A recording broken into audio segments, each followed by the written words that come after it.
মামা তোরা দুইলেন বাস্তব কথা বলি, সময় থাকলে কথা বললে শোনা যা। দেখ মামা, আমি জানি তুই দিন দিন নিজের নষ্ট করতেছ, তুই দিন দিন চেহারার যত্ন নেস না। আমি জানি প্রত্যেকটা রাত যায় তোর চোখে ঘুম আসে না, তুই রাতে ঘুমাস না। আমি জানি তুই ঠিক মতো নিজের খেয়াল নেস না।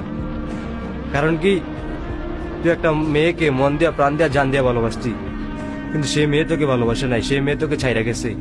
তাই বিদে তুই এসব করতেছ। দেখ মামা, এসব কিচ্ছু করিস না, এসব করে লাভ নাই। তুই যার জন্য এসব করতেছ সে অন্যের ঘরে ভালোই আছে, তোর দিকে 500 গুণ ভালো আছে, তোর দিকে 1000 গুণ ভালো আছে, কিন্তু তুই ভালো নাই। তুই সেই মেয়ের কথা ভাবতে ভাবতে নিজের ধ্বংস করতেছ। তুই নেশা পানি কইরা নিজেরে ধ্বংস করে দিতেছ। দেখ মামা, এসব করিস না। জীবন একটা, উপলব্ধি কর, উপভোগ কর, বাংলাদেশটা ঘোরাফেরা কর, প্রকৃত উপভোগ কর, তাহলে জীবনটা সুন্দর বুঝতে পারবি। দেখ মামা, এসব করে কিচ্ছু লাভ নাই। আজকে মরবি, কালকে 2 দিন 3 দিনের মাথা তোর মানুষ ভুলে যাবো গা। এমনকি তোর যে বেস্ট ফ্রেন্ড, কাছের বেস্ট ফ্রেন্ড, সেও তোকে ভুলে যাবো গা, সেও তোকে মনে রাখবে না। দেখ মামা, কারণ কি, মানুষ মানুষের জন্য বাঁচে না, মানুষ মানুষকে মনে রাখে না। এসব করিস না। দেখ মামা, আমি তোর ছোট ভাই হিসেবে বললাম, এসব করিস না। নিজের জন্য বাঁচ, নিজের জন্য পরিবর্তন কর নিজেকে।